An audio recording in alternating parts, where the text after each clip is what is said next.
Hello and welcome back to the iFox with Juice podcast. I'm your host Juice, and I'm here with my co-host as always, Rina Parsegan. What's up, Rin? Hey Juice, how's it going?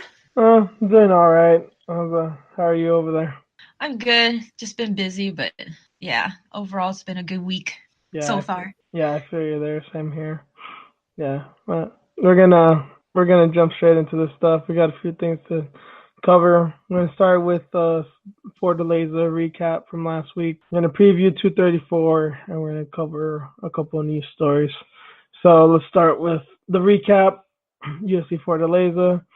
I basically got all my picks wrong except one. Reen did much better than me on that night. So the first fight we picked, actually we both got this one wrong. Max Griffin. Although some say it was a controversial decision.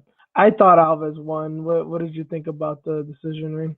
I it's kind of hard to say this, but that last round was kind of, I think that's what like kind of put doubts in my head. It just seemed like Max was trying to, oh man, I hate to say this because of the hometown, but I don't know, the easy route, so to speak, because I he was understand. he was basically winning, but when you look at it, the significant strikes and things like that, like yeah, from like a numbers standpoint, he technically won. So He definitely won the first round big, but I personally believe that Thiago Alves won the second round 10-8. I mean, he beat the shit out of him. So I think he was in a tough spot to win round three. Like I think he went into round three already at a deficit, and I think like yeah, you're saying he didn't. Yeah, I think he didn't try that hard. He was kind of going for the minimum when he should have been going like 110% to make sure he got that round. yeah, and he seemed kind of tired too. I don't know if you noticed that too. I I mean, they think both did, but more yeah. Max. Well, he did work hard. I'm not surprised by that, but he Yeah. did get hurt too. He got rocked, and sometimes, although even if you're not concussed, you take a couple of good hits, you start, your cardio isn't what it was. You start breathing hard. Your body kind of shuts down a little bit. So I think it has to do with some of the hits he took in the second round too. Yeah, so it was tough, man. I mean, I wanted Max to win, but I mean, good for Thiago, man, because he was on a decline. He's been fighting for a long time. So I mean, I was happy either way. It's just sucked that like I was wrong on my pick. That's Yeah, all. yeah, we both were, and he did good. It's just Alves just had a little bit of juice left in him, and he took it. He God, used it. man, it was crazy though. I'm like, stop beating those shots, Max. Like, don't get in a war with him. Like, some of those punches, man, just rough.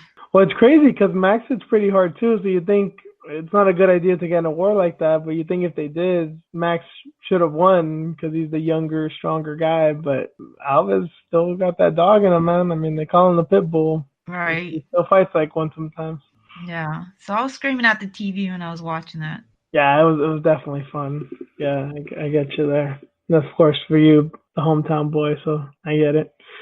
Yeah, I we didn't cover this fight, but I just want to say I don't know. I wanted to get your thoughts on the opening fight for the main card of Livia Hinata Souza and Sarah Froda. Froda came in very overweight, and looking at the fight, it doesn't help that Souza is kind of a small 115. I don't even think she cuts weight or much weight to make the limit, and you had this girl who looked two weight classes above her. It was I actually thought she was gonna win the fight, although she probably didn't deserve it. I thought she was gonna win the fight just because she was so much bigger and she was doing so much damage. But I'm kind of glad Souza won, even if she didn't deserve it, because Froda shouldn't have even been able to fight. I heard, I believe it was Roxanne Modafferi who first brought it up, and I can't help but agree with her that if you come in overweight, especially grossly overweight, you should immediately be penalized and you should have a point taken away from you before the fight even starts. So you're already fighting at a deficit. What do you think about that, Reen, or any other rules,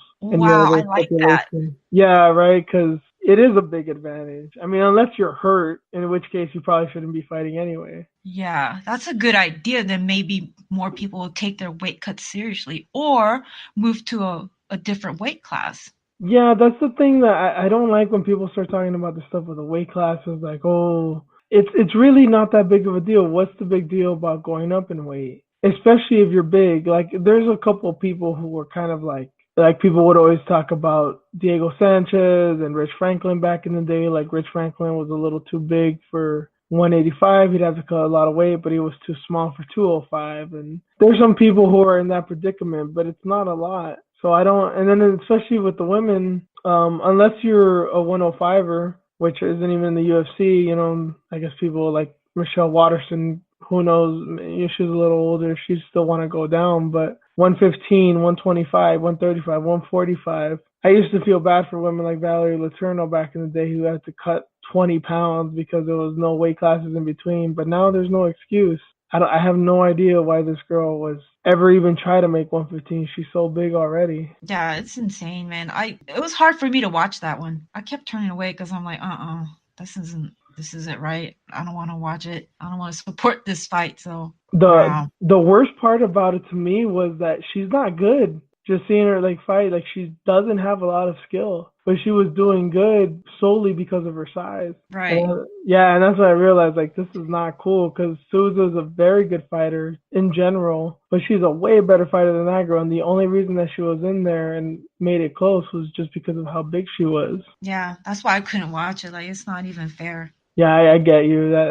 I'm totally with you on that. It's just totally unfair. Totally unfair and unnecessary, and something needs to be done. Even besides the weight classes and all that, I mean, people are always going to miss weight, and maybe a pound or two can be forgiven, but when you're coming in 5, 6, 7, 8 pounds overweight, I mean, just at that point, I'm thinking even to cut them might be the way to go about it.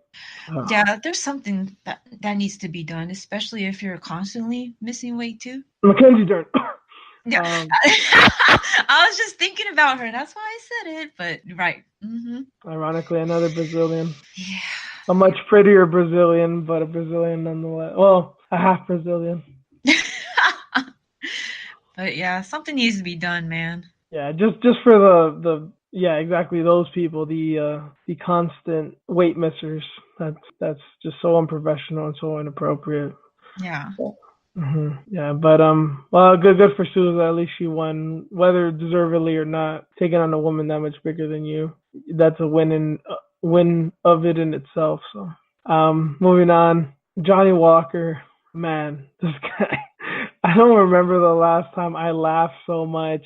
I was just being so entertained by a guy from the walkout to the fight, 15 seconds or not, and then the celebration and the interview. What a character this guy. I said that last week, just what a character he is. I was just shocked how fast it ended. I was going for Ledet, thought he might have something for him, but man, he had nothing. And he took him out like that. What did you think of his performance, Rina, and especially of his post and pre-fight antics? God, I love it when he comes out. He is so entertaining, and I didn't think it was going to happen like that quick. I picked him to win for sure, but god damn. And then, oh my god, he almost got DQ'd, or he could have been DQ'd because he's trying to soccer kick him in the face or something. I don't even think he was trying to soccer kick him. I think he was trying to punt him because he ran at him. Something, right? Oh my god, oh shit. So that would have been really bad if he landed. Because I mean, that was an amazing, finish. So god, I would love to see more of him. And it would be interesting if the two Johnnies actually fought. You mean John Jones? Yep. Eventually. Yeah, John was originally Johnny Bones Jones. Yeah. Yep, Yeah, and this kid's young. He's so big. He's so full of life, man. And I don't know what made me laugh more: his little gyrating while the cut man was putting the Vaseline on his face in the beginning of the fight, or him doing the worm for a minute straight after the fight. That shit had me cracking up. Yeah, his dancing and everything, his celebration lasted longer than his entire fight. It did.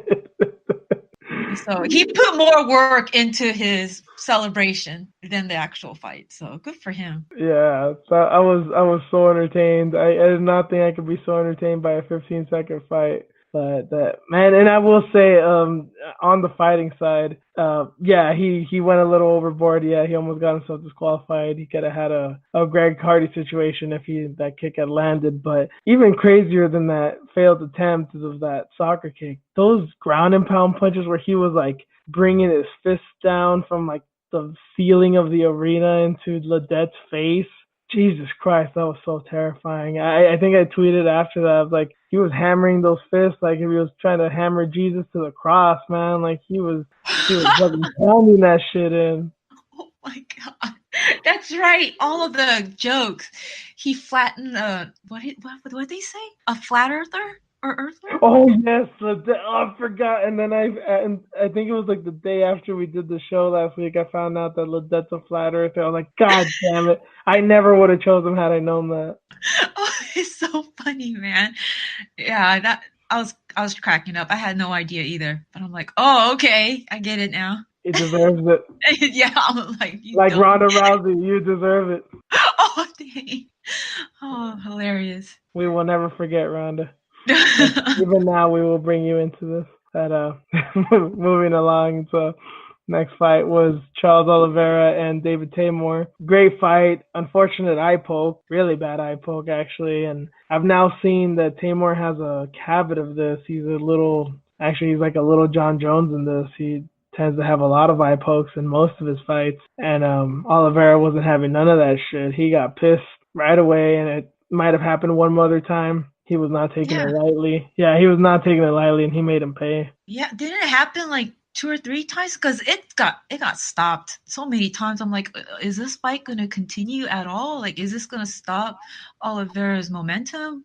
Yeah, the first one was the worst, and then I think like a minute or two later, he got like a grazing. It might have been a knuckle, it might have been like a thumb. I don't really think any of them were intentional, but it was obviously just very, very, very bad form by Taymor, and there was times, it seemed like he wasn't respecting the rules, let's say. Yeah, well, that first one, he was digging into his eye. It's funny because when it first happened, I thought it was another Kat Zingano situation because he kicked him. And I think the kick landed, and all of a sudden I see Oliveira holding his eye. I'm like, oh shit, did his toe go in his eye? And then they showed the replay, and he basically pushed him away and eye poked him. Yeah, that was gnarly. I'm like, ooh. like I was saying last week, and I picked Taymor. I'm a big Taymor fan, but I'm glad he lost, and he lost in the way he did. I'm glad Oliveira got that. You know, people say that he lacks heart sometimes, and he kind of quits when he gets stuff. But he got eye poked, he got mad, and he took him out. And I was impressed just by that. Like, all right, little Chucky Olive still has a little fight left in him. Yeah, he turned it up. He was just like, okay, come on, bring it, come on. He was mad. That was fun. Eventually, when it started to go, I was like, okay, here we go. Let's do this. And that finishing sequence along the fence and then with the anaconda choke, man, that was brilliant. Mm-hmm. Pretty. So pretty. Yeah. I've always liked Oliveira. I have been a big David Taymor fan, but yeah, man, he really needs to stop with those eye pokes. He showed him what's up. And good for him. That was a good performance by Oliveira. Now he moves his submission wins even more. He broke the record last time, and now he's extending it. So another scout for him, another one in the record books. And speaking of submissions, Damian Maia, he won. Old man Maia got the better of Lyman Good. He just basically dominated him from the second the fight started till the minute it ended.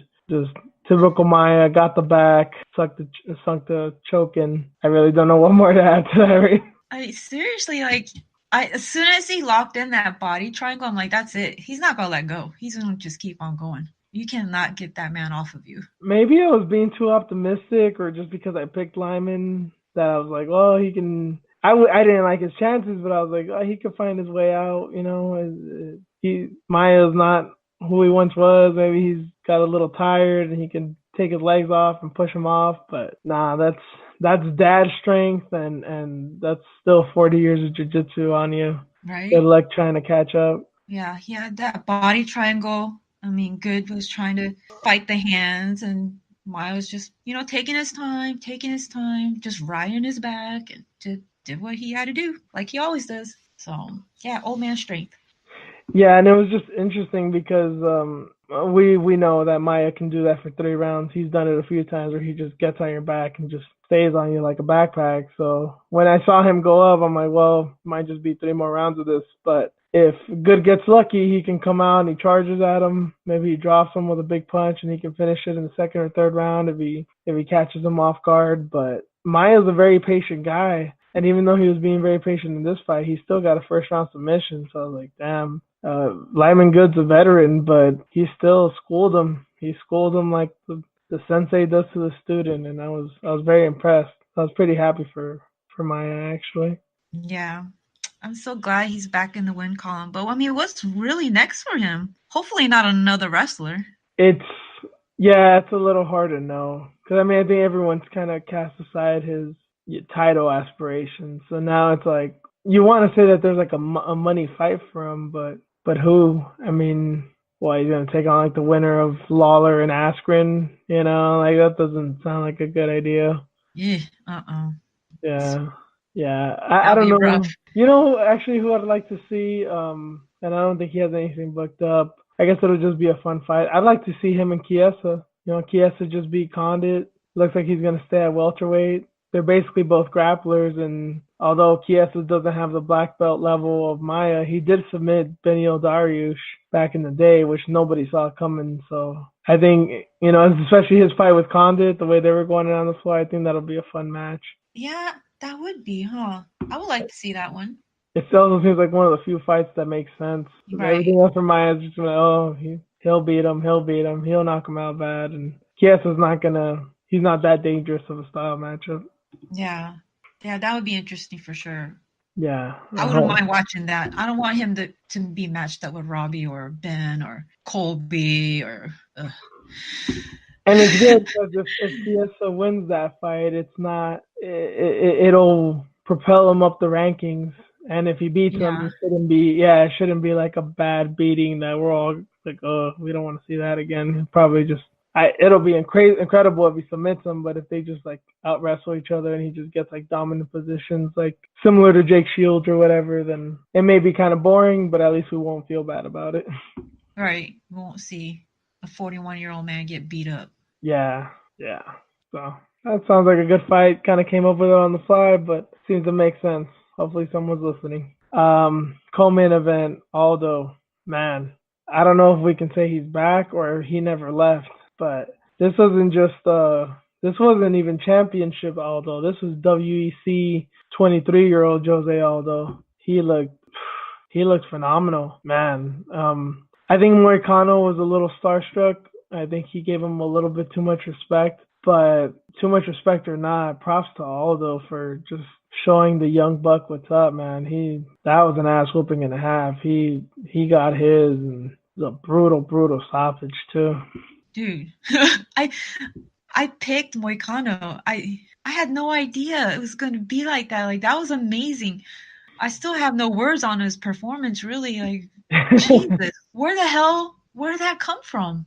Moicano honestly never even really got going. It's not like, he had some good moments and kind of just let up. He didn't even really have a moment. He just kind of he got caught up in the moment, and I think before he knew it, he was like, I'm getting my ass kicked. Well, too late. The fight's over. Yeah, that body shot and then just... multiple body shots. Jesus, I'm like, oh my God, that looked like it hurt. And the next thing you know, he got finished. Yeah. And then Jose Aldo just running out the damn... he jumped over the cage and into the crowd. And he was about to drop kick a security guard. He's just so excited. And I was so happy for him. Even though I picked Moicano, I'm like, wow. I felt good about it that he won. Because I really thought that he was out. He's gone.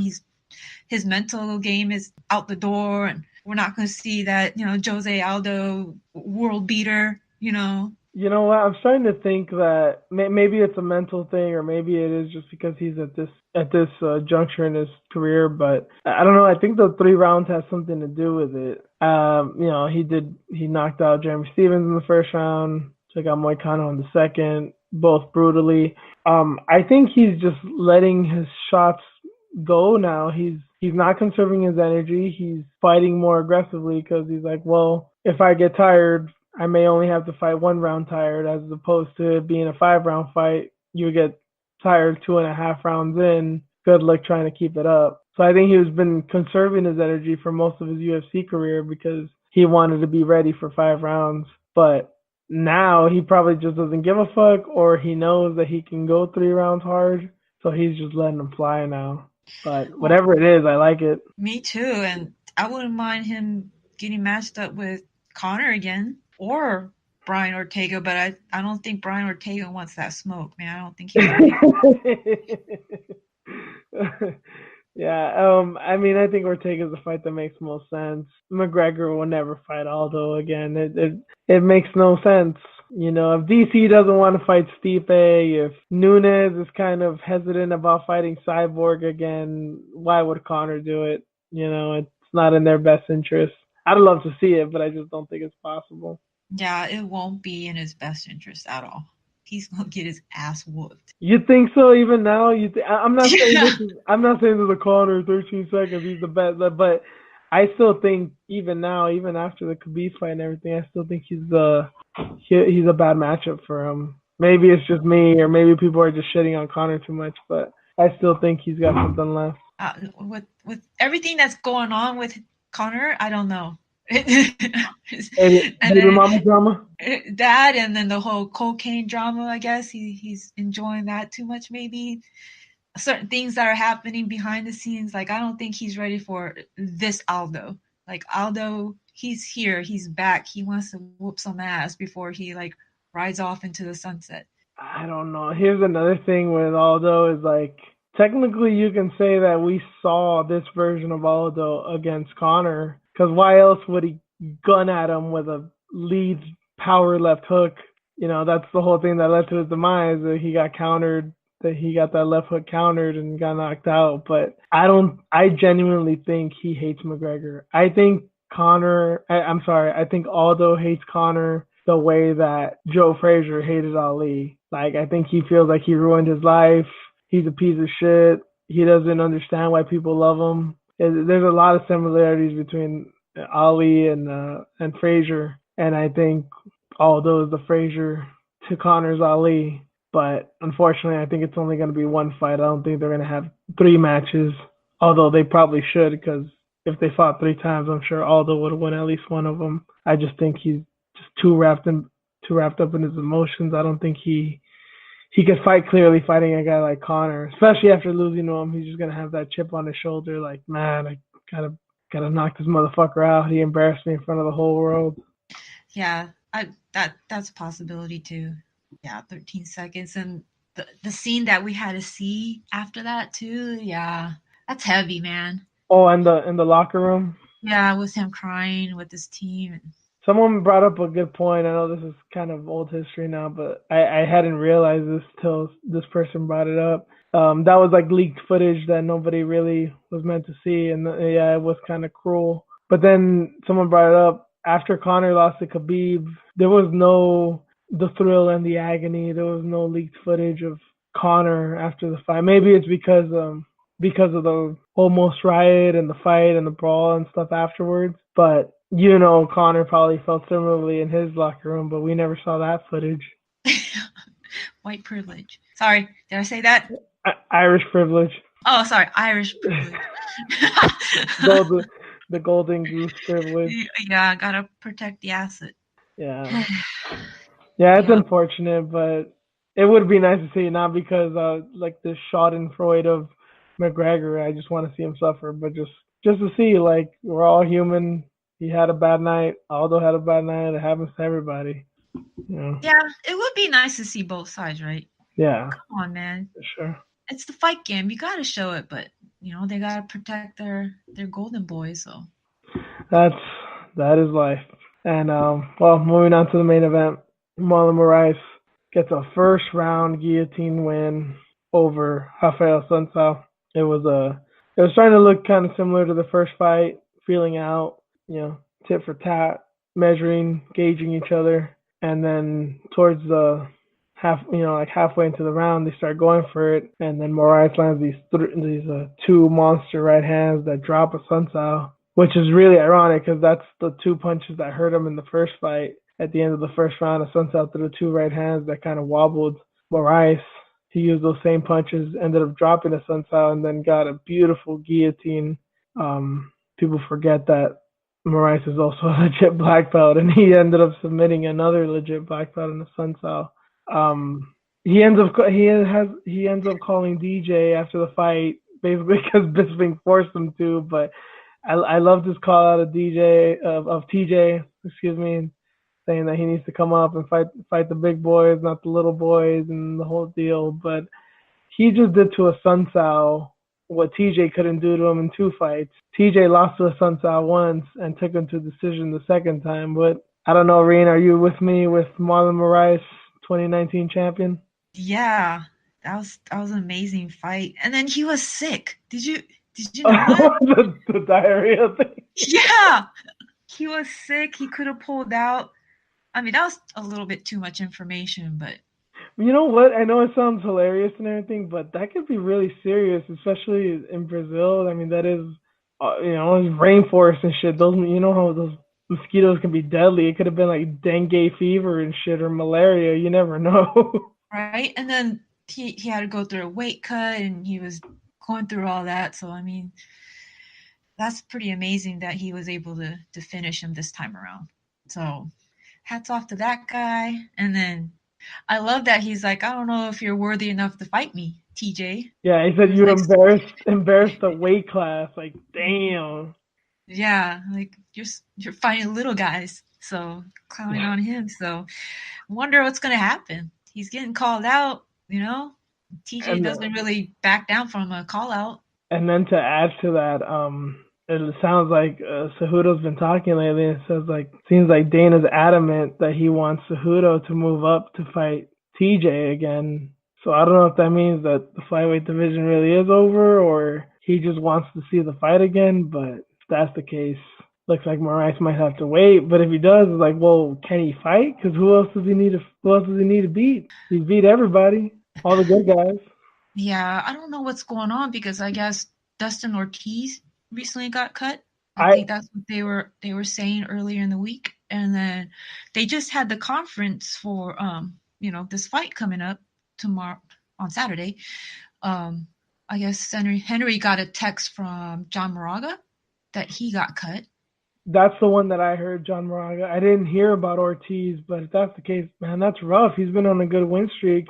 He lost to Benavidez, but it was a good fight. It wasn't like he got totally whooped. Mm-hmm, right? So, and Dana's sitting there talking like, yeah, I don't know what's going on. Like, oh, that happened? Because he was questioned on it. Like, oh, that happened?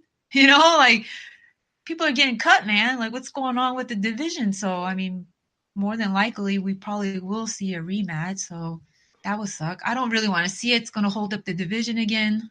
God. I don't know. Yeah, it's unfortunate. Speaking of that, we're gonna get into a flyweight fight right here, and trying to preview the UFC 234 card. But yeah, it is unfortunate if it goes away, especially since Cejudo did his job and beat Dillashaw. I don't know. It just sucks that the flyweight fighters are like walking on eggshells. Just today my day. One loss, that could be it. Shit, even one win, that could be it. So that's very unfortunate. But UFC 234, obviously pay-per-view taking place this weekend. The early prelims are on Fight Pass, so we're going back a little bit to the normal schedule. Early prelims are on Fight Pass, and the main prelims are on ESPN. So a little bit more, back to the shit that we remember, to the good old days of 3 platforms. But one of the prelims on ESPN honestly could be a fight of the night contender. There's some decent fights on this card, but this really could be fight of the night. And it is a flyweight fight between Kai Kara-France and, man, why is this guy's name escaping me? Paiva. His last name's Paiva, and I'm forgetting his first name. Raulian, because he's Brazilian. Raulian Paiva is on the prelims, going to be aired on ESPN. And I think I've alluded to it before. I'm a big Kai Kara-France fan. I think he's super entertaining. His UFC debut in December highlighted how entertaining he can be. And it wasn't just a striking battle, although it was very fun when they did keep it on the feet. Some of their grappling exchanges were super fun. And this guy, Paiva, he's coming off of the Contender Series, coming off of a split decision win. It was a very scrappy, entertaining fight. But if you're wondering why this fight got booked, it's not doing Paiva any favors. It's because it has all the right ingredients for it to be just a all out slugfest.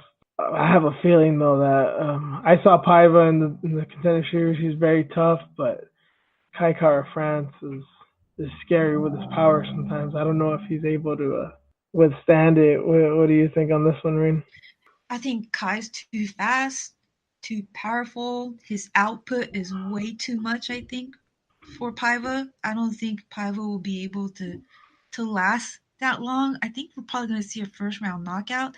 I watched that Contender Series fight because I don't really know much about this kid, so I watched it and I wasn't really too impressed. Like he keeps moving forward. Well, he kept moving forward in that fight and was eating a lot of shots, and he had wild swinging punches, and so I wonder if Kai's gonna recognize that and capitalize, and just knock him out in the first round. I mean, that guy's scary, man. He's a little guy and he moves so quick. He's just gonna take you out if you give him that chance. Yeah, I'd want to say that he has an advantage, and he is a lot bigger. He does have a reach advantage, and he is the bigger guy. I'm sure he cuts a lot of weight to get to 125 because his frame is very big for the division. But um, France's last opponent was also very big, and he took care of him. Um, yeah, I have. This is the only fight that I've seen of his too, is the Contender Series fight, and he's obviously very tough. But sometimes, given that atmosphere, Contender Series, people are trying to get the knockout. Obviously, that's the most impressive way, the easiest way to get in. And if you can, maybe he realized he wasn't gonna be able to finish him, so he just said, "Well, fuck it, I'll just brawl with the dude." So what I saw from that fight makes me think that he is a brawler because he did walk in recklessly. He was just inviting, the gunfight. But I don't know if that was more to like impress Dana or if that's really how he fights. He did take a lot of big shots, so he has a chin on him. But as I said earlier, there's a difference between a Dana White Contender Series guy and Kai Kara France, who's easily one of the top three biggest hitters in 125. I think, yeah, I think that he's gonna. I don't know if I'll go with a first round knockout. I wouldn't be surprised if he takes him to the decision, but Kai Kara France is a little more well rounded. He didn't wrestle much in the show. He didn't seem to have good takedown defense. So I wouldn't be surprised if he gets maybe like a second round submission. But yeah, I'm going with France all the way on this one. So we're in agreement there. Moving on to the pay-per-view portion of the card. Nadia Kassem, Kassim, seems like how everyone pronounces it. Nadia Kassim is fighting Montana de la Rosa. This is an interesting fight. This was originally supposed to be on the prelims, and it got moved up last minute to the main card. Big part of me thinks it's because they're attractive girls, and there's not a lot going on in the main card, so they figured they'd just move them up. But I'm kind of intrigued by this fight. Kassim seemed more like a striker. It's a big girl, can hit pretty hard. De La Rosa is a very good grappler. Ended up submitting Ostovich in her last fight. Fight she was an underdog in. Kassim did good in her last fight. It was against Alex Chambers, and she came in overweight, so that's not good. Luckily, she decided to finally move up to flyweight for this fight. But she's had a long layoff. She says she had some injuries, but she says she was also battling some mental problems. She says she suffers from depression and anxiety and even mild schizophrenia. So that's not good, but maybe it's good that she take the time off. And then it's been a while for De La Rosa, but at least it's a lot more current to Kassim. What do you think, Reen? It seems like it's a striker grappler matchup. Do you think there's anything beyond that? Do you think it's just an experience thing? What do you think takes this? Yeah, grappler striker matchup for sure. I didn't know about all the outside issues that she was having. I mean, De La Rosa, she's fought tougher opponents. Like she's fought Cynthia Calvillo before, and she's fought Mackenzie Dern, and she has the experience. She has more experience. So with what you just told me too, I think I'm gonna just lean on De La Rosa on this one. Yeah, yeah, I've seen a lot more of De La Rosa than Kasim, so I think it's easy to go for her. And yeah, I'm gonna go with De La Rosa too. I don't know. There's a lot going on with Kasim. If she wins, I've seen the Alex Chambers fight. It was unfortunate she missed weight so badly, and especially that Chambers is a small girl anyway. Similar to the whole Souza Frota situation from the Fortaleza card. She's very entertaining though, from what I saw. But I don't know if entertaining cuts it against De La Rosa. De La Rosa is a very clinical grappler. She doesn't waste time. She's not too interested in just playing patty cake and exchanging low kicks and jabs here and there. She's a very smart fighter. So if her jiu-jitsu is as good as we think and as good as we showed, I think she can dominate her and get maybe like a late first round submission. So yeah, I guess we're both going De La Rosa there to take the W. Moving on, bantamweight bout between Ricky Simone and Hani Yaya. This is another. Well, Simone's a wrestler more than anything. Yaya's a world class jiu-jitsu guy. Almost all his victories are by submission, and he's been on a good little streak here. And his last submission of Luke Sanders, a good footlock sub, very early in the first round, was very impressive. Ricky Simone, he got a decision win in his last fight, and then his UFC debut where he got that last second guillotine where the guy would not tap was pretty incredible. But I don't know if people have seen the power that Ricky Simone has. He's knocked a few guys out. He's got some legit power. I think that'd be his way to victory here against Yaya, but part of me also feels that he might just go for a dumb takedown and get guillotined. Am I putting too much on that, Reen, or you think he's still susceptible to that? And yeah, I was thinking the same. Like he has power. He is the more well-rounded fighter in comparison to Yaya. Um, but I feel like Yaya is like a mini Damian Maya. He's gonna be able to pull off a submission. I feel.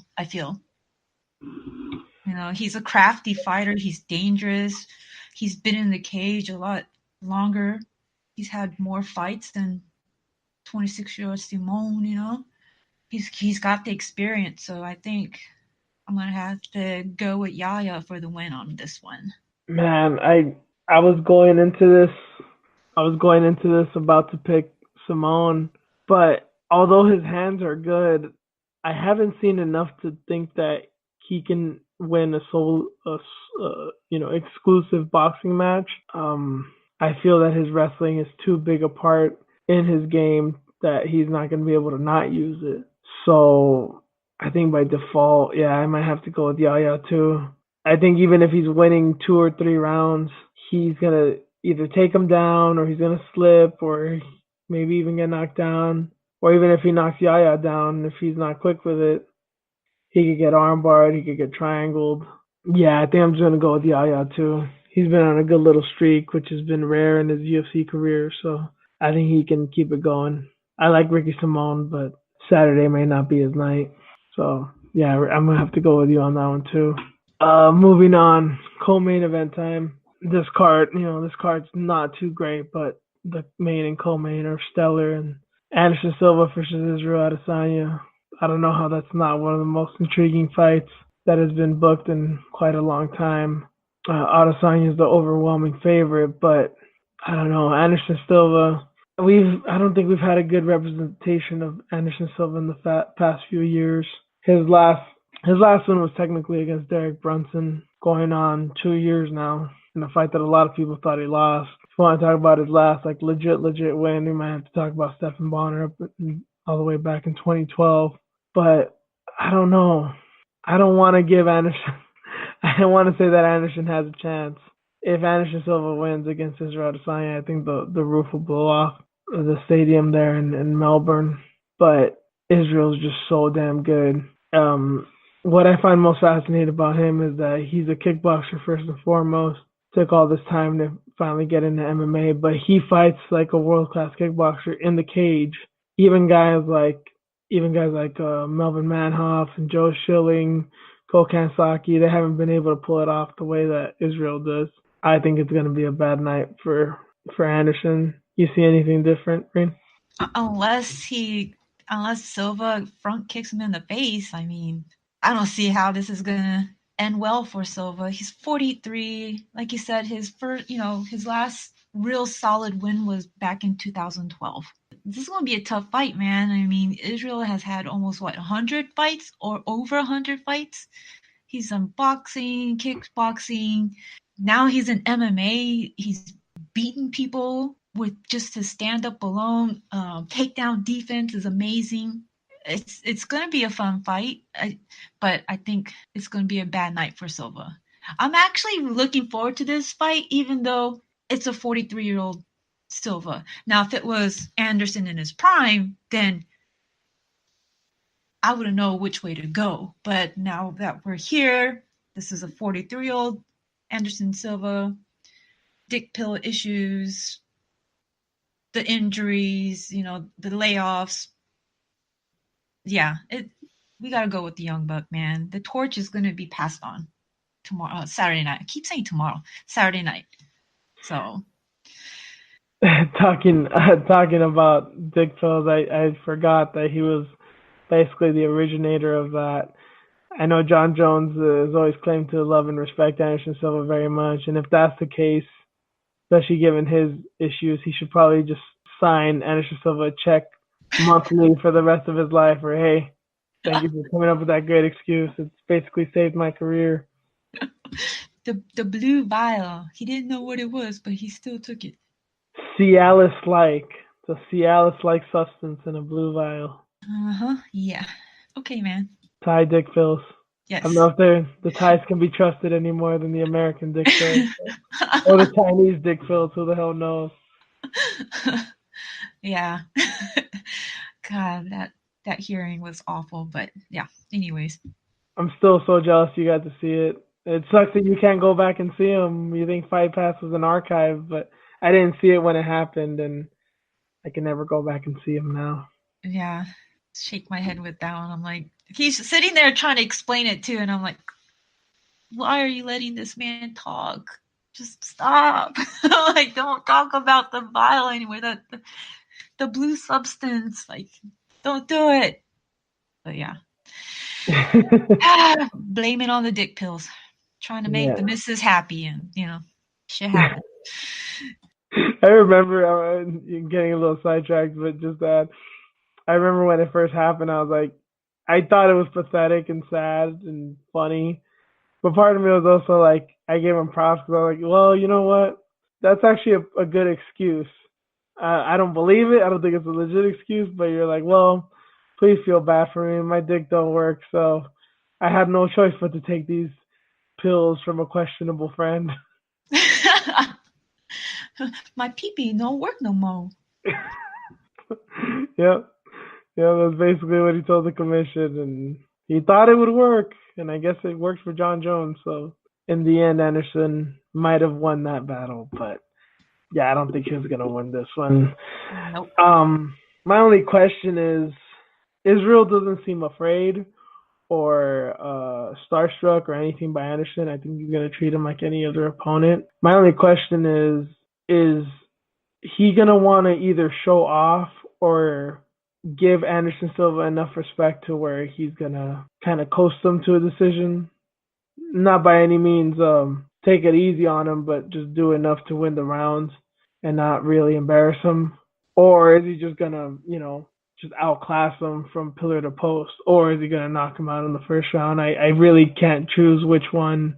I have no idea how he's gonna take this. I think he's taking this really seriously. not just because it's Anderson Silva, it's his idol. He grew up watching him. He's the reason why he's in MMA or whatever. Like he's actually taking this seriously, like any other fight. Like I don't think he's that type of guy. Like I'm gonna just take my time with him or whatever. Like he's there to make a mark. His a statement. So Yeah, but yeah, this is exactly the point, and you kind of just raised it up even further for me with what he might do. Because now that I think about it, um, yeah, Chris Weidman was the first one to knock Anderson Silva out. That was super impressive. He's lost before that. He'd been finished before that, never been knocked out, and he hasn't been knocked out since. He broke his leg against Weidman. That's not a legit knockout.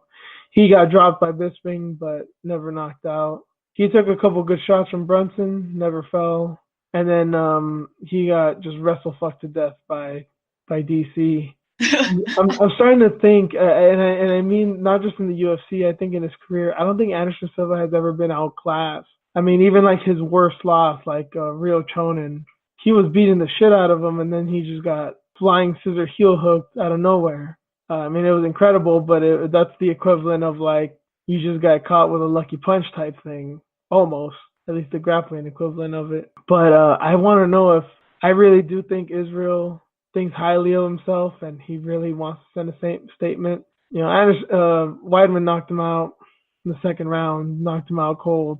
I kind of have this feeling that he may just style on him. No pun intended. I think he's just gonna want to, like the way he did to Brad Tavares. I think he might try to do the same to Anderson because people have knocked Anderson Silva out. People have finished him, but he'll go out and say, "Yeah, it was a decision, but I beat him every single second of that fight," which has never really been done to Anderson. To be outclassed on the feet for 15 minutes. yeah, I can't wait to watch it. It's gonna be like the younger version versus the older version. Like they're pretty much the same to me. Yeah, it's it's yeah the old meeting the updated version Hmm. version 2.0. Right, exactly. 2.0 is here, so yeah, Yeah. it's gonna be fun. I think. Okay, so you're taking out Asanya clearly. Yes. Um, I'm gonna take him too. So it sounds like you're going by finish though. Yeah, I think so. The way he finished Derek Brunson, Jesus, man. And he's a tough dude too. So, and then like I said, Anderson Silva's 43 years old. Like, yeah, he's been injured for a while. It's been questionable with him, right? So, yeah, I'm sorry. I have to go with the younger version. Yeah, fair enough. Fair enough. Yeah, I'm gonna go with Adesanya too. Yeah, I think he's gonna win a decision, but a very very dominant decision, maybe like a 30-26. I obviously would not be surprised at a knockout. Even though I wasn't the world's biggest Anderson Silva fan, and I cheered when Weidman knocked him out, I don't want to get him severely hurt in his 40s against this guy. This guy's a monster. So He signed up for it. I know. William, you're heartless that way sometimes, but I don't want to see old men get beat up. Yeah. Yeah. I mean, if he wins, good for him. He'll get a title shot, maybe. Quotations. Hey, Dana promised. Ask Colby Covington about Dana's promises. He never. We're gonna talk about him in a second here, but Dana was never my friend. you know that, that is his favorite fighter. If he can't grant his favorite fighter a title shot after beating a monster like Adesanya, man, just please retire. And I don't mean Anderson, I mean Dana. You got nothing to. That's just bad. Don't do homeboy like that, man. But yeah, moving on to the main event. Robert Whitaker, Kelvin Gastelum, middleweight title fight. Um, it seems like Whitaker's the easy pick here the most, but I can't help but think that Kelvin Gastelum has a chance. Here's something that I just kept thinking about that's very interesting. It seems like the vast majority of people think that Robert Whitaker didn't win his last fight. At worst, he lost it. At best, it was a draw. I think he won it, but I'm biased and I'm also counting Romero's weight against him because he came in overweight. People may forget that, but even if Romero have knocked Whitaker out or won the decision, he wouldn't have won the belt. So I do take that into consideration. It was a very close fight, but I think Whitaker was the more technical fighter and did more. Uh, he lost the rounds that he lost badly, but I mean, no one's ever been that close with Romero at middleweight, so I think he won. But Kelvin Gastelum has an interesting story because it's a similar thing in his last fight. His last fight was Jacare, and a lot of people thought that he may have lost. And the people that say that he won was only because he was slightly less tired than Jacare. I don't know. Both guys coming off of wars, Reen. Kelvin, Kelvin has fought. Actually, Whitaker fought more recently than Kelvin. So they're coming off of a similar timeline, both off of wars. You think there's anything to that? You think it can be a negative to either fighter, or it's basically a wash and they're both even right now? Yeah, the two Yoel fights concern me because he's been in some wars. He's been in some wars, right? His last loss is in 2014 to Wonder Boy. Okay, I know he lost to Wonder Boy, but I kept wondering if that was his last loss. So, damn, that was when Ronda Rousey beat Sarah McMahon. That's how long that was.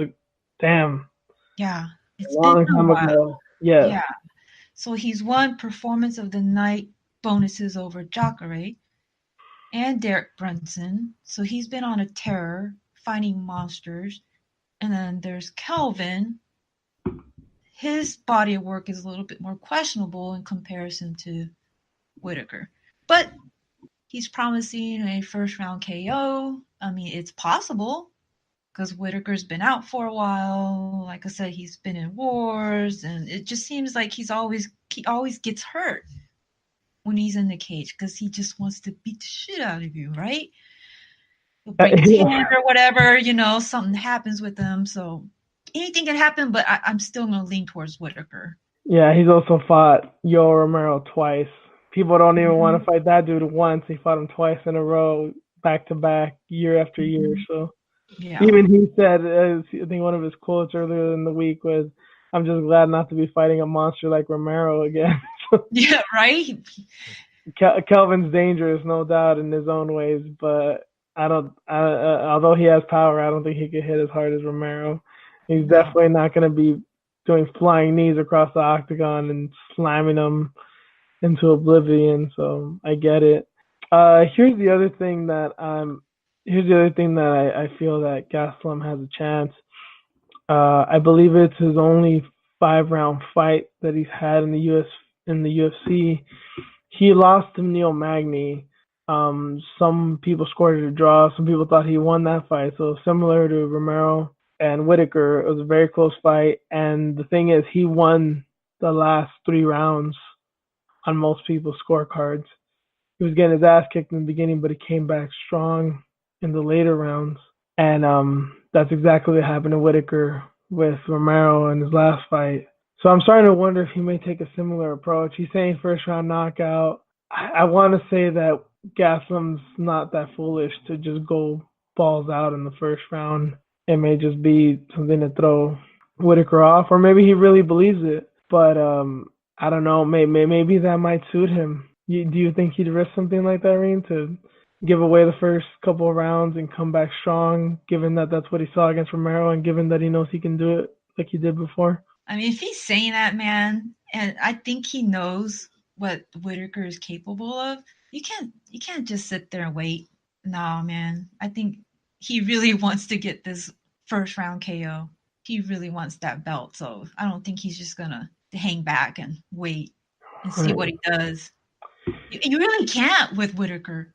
He did knock out Bisping very badly in the first round, but that was a kind of past his prime. Bisping, it's Bisping. Who just fought GSP, so I'm not taking that too seriously as far as how accurate that may be, but he still definitely has power, man. And more than anything, what I'm always surprised by with him is his precision. He's fast and he hits hard, but he's very precise, and he's very precise with all his punches.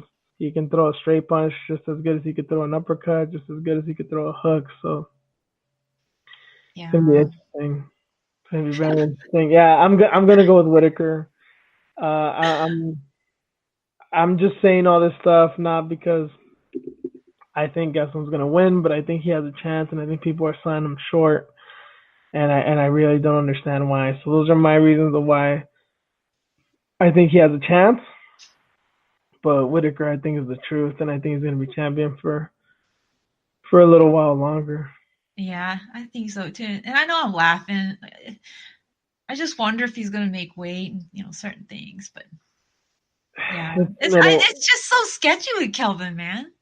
It's middleweight. He shouldn't miss weight here. But the thing is, He better not. it's the most frustrating thing about Kelvin is that he's not disciplined. He's not professional sometimes. He's downright reckless sometimes. But the motherfucker fights. Hmm. When the cage door closes, when the lights come on, he is ready to fight. He could have not trained a day in the camp. He could have been eating fucking tamales all night and smoking weed and doing all the shit that he does. But when it comes to fight, he's gonna fight, and you're gonna be in for the fight of your life. And that's why I love him, and kind of the reason I hate him too, because he's just so unreliable. Yeah. But he gives us lazy Mexicans a bad name, but he at least fights like hell, so he at least fills the other part of that stereotype. But yeah, it's I can't wait for it. I know it's gonna be a good fight. I don't think Whitaker finishes him because I just think he's too tough. But I know it's gonna be fun for however long it lasts. Yeah. Yeah, If whoever wins in the main event, I'll be happy with because it proved me wrong. Hopefully, Kelvin will be, more serious moving forward, especially after he wins or if he wins the belt. But Whitaker is going to be hard to get over, right? It's going to be hard for him, I believe. So, yeah, maybe that's what it takes. That's what it's gonna take is for him to win the belt, for him to have something at stake, for him to lose. Because even if you're a badass champion, if you don't make weight, you automatically give up your belt. So yeah, that may be what he needs. But I know it's gonna be surefire violence, and I guess, someone's bell's gonna be ringing throughout that fight.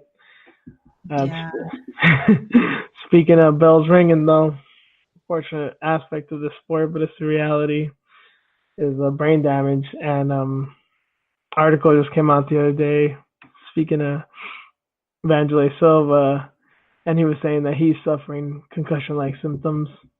That he saw the common symptoms, and um, he has most of them. We've seen something like this before with Mark Hunt. He was saying the same thing, that he knows that he's had a lot of concussions and he might have CTE or TBI. It was an interesting article, although it was kind of sad and disturbing. It was an interesting article because Vanderlei said that he's willing to give his brain science. He wants to know. He wants to help people out and know for sure what would be wrong with them at the end. And he learned that early in his career, he thought that fighting hard and being able to take punches was good because it like conditioned your face, I guess, conditioned your chin. And now he learns that the less you fight and the less you spar, the better. And that he'd advise young fighters to not fight that hard, to not train that hard. I don't know. It's just very unfortunate. What were your thoughts when you read this, Rain? I mean, that I wasn't surprised that he's having these symptoms. I mean, it's sad, but I wasn't surprised. Just all the wars he's had. Yeah, 20. the octagon and the ring are only part of it. Maybe Yeah, not even half of it, because Curitiba, shoot the box, even his cage, even his gym here in Vegas, he's had a few wars. Ask Forrest Griffin, ask for Bruce Verdum. right. And 29 years of that, that's a lot. So, Yeah, you can and then, also ask Shogun and his puppies. oh my God, yeah, the puppy incident. They fought over a puppy. Yeah, Teammates fighting over a puppy. and I believe he knocked Shogun out cold, if the story is correct, with a head Wow. kick. Yeah. So I mean, wow. I'm not surprised. It's so sad, but I'm not surprised. And he wants to continue to fight even with this. Knowing this, he still wants to fight. So Yeah, ironically, he wants to fight against Vitor. So he says he hopes Vitor gets signed to Bellator. He's still salty about that 44-second loss in in Brazil. What 22 years ago now? In 1997, that 44-second knockout, which I do have to say, although I was very young and wasn't even watching the UFC back then, Vitor Belfort's knockout of Anderson Silva is still my favorite knockout of all time. Although I'm not a Vitor Belfort fan, I used to be, but I'm not anymore. That's still to this day my favorite knockout in MMA history. So yeah, that he has that to go, but I don't know. I guess I'm not gonna. That's the sad part is I'm not gonna sit here and lie and say that I won't watch that fight. I wanted to watch it when they announced it like 5 years ago in the UFC, and I'm still willing to watch it, but definitely, definitely not gonna be what it was the first time. yeah, I don't know if I want to watch it, but I will if it comes up. I guess. I mean, it's Wanderlei, so God, man, just watching his old bare knuckle fighting, the the old Valetudo fights, and God, man, sometimes those are hard to watch. I've never seen the old school fights. I've seen a lot of the Pride fights, and I've basically seen all his UFC fights, but I've never seen those. But yeah, there's something about Vale Tudo. I mean, it's just so it's unmitigated violence. It's soccer kicks, sometimes with shoes, knees to the head, fucking headbutts, bare He was, knuckle. yeah, he was Yeah, I mean, headbutting people. Oh my God, like no wonder, of course. You were doing that early on, and you yeah, continue to do that and have wars. So yeah, yeah, it's tough. I not mean, not good for your dome for sure. no. So let Yeah. that be a lesson, young kids. Don't do it. Yep. Be a Even smart fighter. Uncle Wandi is saying so as well. So don't just take our word for it. Yeah. He realized the error of his ways. So listen up. Moving on, we're gonna talk about the tweet of the week. For this week, I nominated Chica. Very appropriate tweet. We're gonna get something else too. Chica on Twitter. She quoted a tweet from Bloody Elbow. The headline reads, Covington threatens to create a, quote, living hell for UFC with possible lawsuit. Quote, we may have to go to court. She quoted that and she wrote, this is peak white boy behavior. I thought that was very funny and it's also a good segue to talk about our next topic, which is exactly that. Colby Covington attempting to sue the UFC, I guess, for stripping him of his belt and not keeping their promises. I really don't see how he has it. I mean, I believe him when he says he wants to sue, but I just part of me thinks it's a publicity stunt because there's no way he wins this.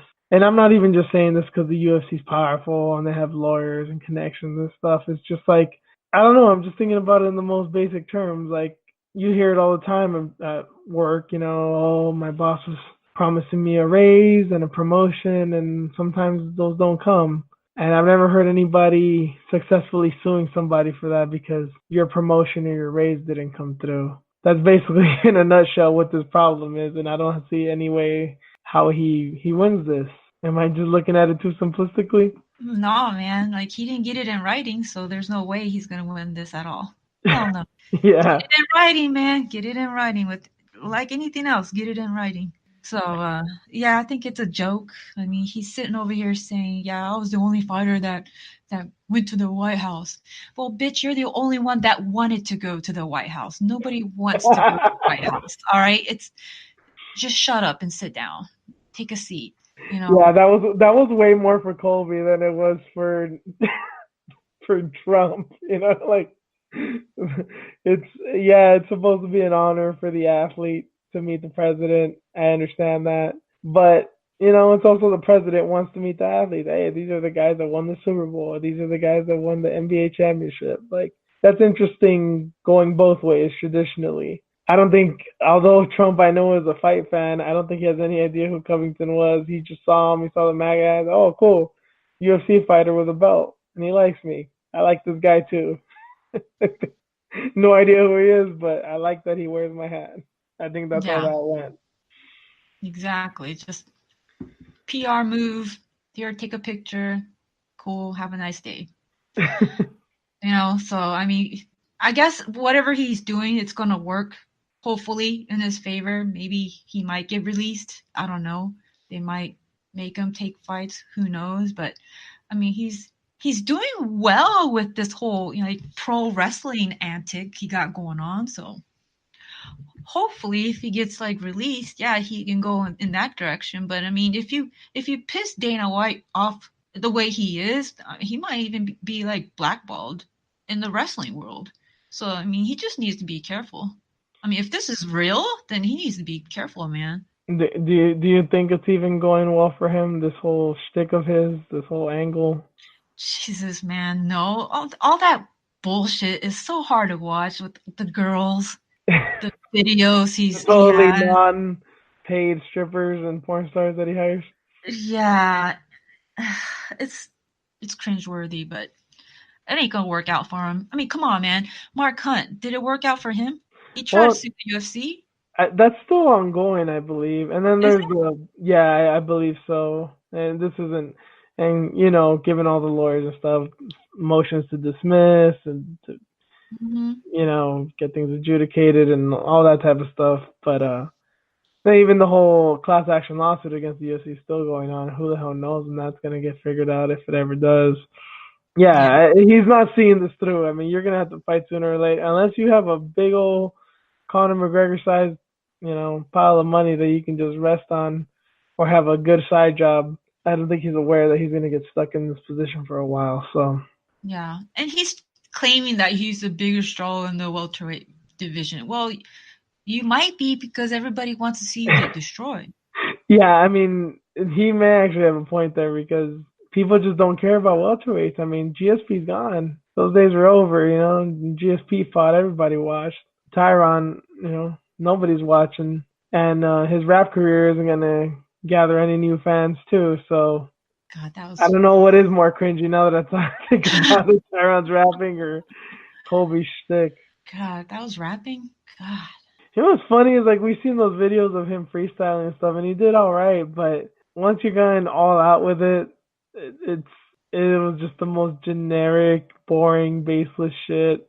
And it's funny because Tyron looks like a scary guy. He is an intimidating guy, and obviously no normal human being would want to fight the guy. But he's not this gangster rapper. He's not the guy with the guns and the girls and the blunts and all that stuff, but he's just pulling off that persona.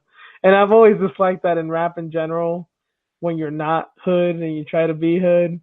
I know Mm-hmm. Tyron came from a tough background, but it's just laughable, man. You're a champion. He's so smart. He's so professional. For some reason, he's dropping rap albums. Maybe he did it purposely bad so he could just shit on people like who was it, Jason Knight, the Hick Diaz. He clowned on him, and man, fucking Woodley dunked on him, man. It's just like he's like, oh, I suck at rapping. Well, you haven't made any rap albums, and you're a shitty fighter, so you just suck at life. He's just been going hard at dudes, but yeah, it was both him and Colby are both cringy, so at least they share that alike. But if he somehow gets anything done with this Colby with this lawsuit, man, that watch him be the new leader of like Project Spearhead and shit, alongside Leslie Smith, like Oh my God. I was just thinking this about that crazy too. feminist chick and fucking MAGA dude. Yo, I was just thinking about that too. It's like, how well is that going? Oh my god. I mean, yeah, nobody's really signing up for that, but yeah, I don't know, Colby. I mean, there's an actual contract with Colby, which he signed, that he has to fight these fights, whatever they, throw at him. So he Yeah, might and get sued in the long run if he doesn't fulfill his contract, or he's gonna just be on the on the roster with no money and no fights. They hmm can hold up his contract, and just freeze it possibly, and where he can't go anywhere. So yeah, and I don't think it's gonna be in of like the UFC to just you know cut him, let him go because he's not accepting fights. They're just gonna freeze him out. As Nate Diaz, what happens when you don't accept fights? Oh yeah, right. I mean, he doesn't want to. I mean, he's not suffering for money, most No, likely. But yeah, it doesn't work out well. no, He's still there. yeah, well, yeah. It sounds like he's doing well because I think Gilbert Melendez was on an interview with Chael Sonnen. Nick Diaz, yeah, he is retired, and then Nate is just hanging out with celebrities and doing appearances in the cannabis world right now. CBD stuff, and he's just loving life. So he doesn't care if he fights or not. I guess that's good. I mean, we don't wish ill of anybody. I just hope Nick Diaz stops drinking because it's getting concerning. But yeah, that's another topic for another day. Moving on. Speaking of crazy white people, we got our own UFC lightweight champion, Khabib Nurmagomedov. Sorry, I'm laughing already. We can say crazy white people or crazy Muslim. You take your pick. I think crazy white person is more politically correct, so we'll just go with that. He's been in the news lately because a picture just came out that he actually posted on his Instagram account of him with Chechen leader Ramzan Kadyrov. Ramzan had just gifted him Mercedes Benz, seemingly for his victory over Connor.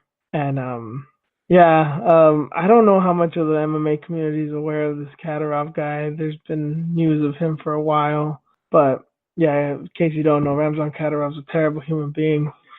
He's a human rights abuser who notoriously goes after LGBT people in Chechnya. He was accused of a quote unquote purge a few years ago where he tortured, jailed, and killed gay people from some reports, and it seems like he just did it again a few weeks ago. So taking pictures of this guy a few weeks after this tragedy happened, this alleged tragedy happened, is just a bad look. But it really makes you wonder. People wonder why I don't like Khabib, and it's things like this. And I am aware that he's not the only fighter that's talked to Kadyrov, that's met him, that's hung out with him. But him and Fabrice Verdum are the only ones that sing his praises. Well, along with Ali Abdelaziz, but that's also a different story. As far as the fighters go, it's Verdum and Khabib who are on top of that list. So he was talking shit about Las Vegas, about the state of Nevada, forcing them to do this PSA about bullying when they're basically the sin capital of the world. So he says that it's where you can drink, do drugs, gamble, and get prostitutes. So he didn't feel right giving his money to such a sinful state. Yet he's hanging out with dictators that kill people because of their sexual orientation. I wish this story was bigger than this. I wish this could actually get on some major news sites, but I don't think it ever will. I mean, Bibulatov, Magomed Bibulatov fought last week at the Fortaleza card. I mentioned him earlier. He's one of Kadyrov's goons too. Luckily, he lost, although by decision. I wish he would have got knocked out brutally by Moraga again. But we have to be honest; these are the people that these guys hang out with, and it's very disturbing. Wow, I can't believe. Yeah, all just jokes aside, Jesus, I had no idea this was like a recent photo. I thought it was like an older photo, like the one that he posted after his win with McGregor. Oh, there's been plenty of. I've known they've been close. Not just because of this. It's not the first time they post a photo together, but I've seen clips of Akma MMA, Kadyrov's MMA promotion, and videos of him like training, and it's also a gym of his. There's been videos of him training fighters at his gym, and videos of his actual fight cards. And Khabib is in a lot of the fights. He's in attendance, and usually with Kadyrov. So this, especially that he's in the Caucasus, Chechnya, being in the Caucasus. I know he knew him, and I knew they were close, especially given that they're both Muslim. There's a lot of Muslim people in the Caucasus. They tend to stay pretty united. But these things that Kadyrov's allegedly done. It's heinous, and it just makes you think, as what I've always questioned about Khabib. It's like you don't really want to know his thoughts on gay people because he's friends with a guy who allegedly kills them. So if that's the case and he knows about it, you can only imagine what he would want to do to a gay person. I'm just, saying here. I'm not saying it's a fact. I'm just saying it's safe to assume that he's probably not too friendly with them. Yeah. God. It's just disgusting, man. Yeah. I don't know what else to say because just. Yeah, I get it. Like, come on, man. It's crazy. Yeah. And I'm not saying this as like we definitely have our issues in this country, and there's definitely a way for us to go with civil rights and well, more so LGBT rights, in a few aspects, but at least the threat of death isn't too common, and it's not by the hands of your government. So things like that, you should, kind of be grateful of where you live because it's not a common thing. You're not being persecuted by the people that are supposed to protect you. So that's really bad. That's the type of shit that really gets my blood boiling. It's not just that he's just a bad guy and he doesn't like these people. It's that, in essence, the government's supposed to protect its citizens in one way or another, and you're actively going after them. It's pretty sickening. But it's happened all throughout history. It's just, unfortunately, the way of the world. And you'd think we'd grow past it, but some places still haven't. So, for all the people that hate Conor McGregor, you're going for Khabib and you like Khabib just because he beat him, keep in mind that this is some of the shit that he does and some of the people he's affiliated with. So, all right, you keep rooting. Wake up, people. Yeah, yeah, exactly. That does it for the MMA stuff. We're gonna touch on one news story. This is like more lighthearted than some of the other stuff. This is something beyond ridiculous. So Hawaii, the state of Hawaii, has proposed that the minimum smoking age should be raised to 100. Yes, 100 years old. Can't make that up. I'm just gonna let you go, Rina, with this, because I don't know what more else to add to that. It's just so ridiculous, just on its face. I mean, it's crazy if they can pull it off, but just looking at like the what's the word again? I can't even talk right now. The life expectancy of a male in Hawaii is what, 78? And then I believe it was 84 for a female. So why even raise it up to 100? I don't understand. I mean, I don't know how they came up with this number, really. Yeah, to me, it's just like, just ban it, because I'm under the impression that if you're fortunate enough to live to 100, whether you smoked or not, maybe you smoked a little, maybe you didn't smoke at all, maybe you never had a cigarette in your life. If you turn age 100 and like, finally, I get to have a smoke, I'm gonna try this. If you're that old, and I'm assuming your immune system's not what it once was, if you take a puff of a cigarette, I would not be surprised if you die or get cancer on the spot, man. It's just like, at that point, what's the point? You've lived life. This is not necessary. Yeah. I don't get it. Like, they're not going to reach that age anyways if you just look at the numbers. So, wow, they moved it from 18 to 21 a couple years ago. Was it 2015, I believe it was? But yeah, this is extreme, man. If you just look at the numbers, maybe go by that way, like for females, 80. Because what if they do want that opportunity to smoke? I don't know. And males, maybe change it to 70. Then I think that's a little bit more realistic, so to speak.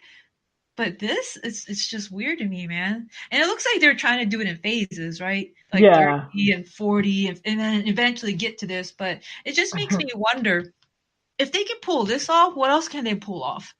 Yeah, it's one of the weirdest things too, that it's just cigarettes. Vaping is cool, the e-cigs, cigars. chewing tobacco is all good, but just no cigarettes. Yeah. And they're all bad in their own way. I don't know if cigarettes are any more dangerous or less or the same, but it's weird. They're just going with cigarettes on this, and I don't smoke. I don't like the smell of smoke. I think it's gross. But I'm also let people do what they want guy. So if they want to smoke, let them smoke. So long as they're not poisoning their kids with secondhand smoke or smoking in an enclosed area, fucking up other people. Other than that, go smoke. I live in a place. I live in. I don't live in this part of the city, but there are plenty of parts in my city here in LA that do not allow you to smoke even outdoors. You have to be several feet from specific buildings to smoke. And if you're like in a mall, a shopping center, somewhere where there's a lot of buildings, good luck smoking. You're basically confined to like your car or a parking lot, basically. So I don't know. I'm not in favor of cigarettes, and obviously they're terrible, and cigarettes are bad for your health. But let them do what they want, man. I remember I saw even a thing that is closely related a few years ago. I remember I saw a thing in, I believe, in New York where they wanted to ban smoking while walking because the thing was, if, especially like in a city of New York, there's a lot of people walking on the sidewalk. You're smoking and walking. There's people behind you. You keep blowing, smoke, and it keeps going behind you to them. They wanted to put a stop to that, so they said you couldn't smoke and walk, which I think is so ridiculous because it's like, well, you can either let the dude walk ahead of you and just take a minute to walk behind him, or you can move ahead of him. What's the big deal? But Yeah.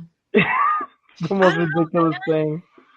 I don't know. Like you said, like let people do what they want to do. Like why are they just targeting cigarettes? I don't get it. Like what about alcohol too?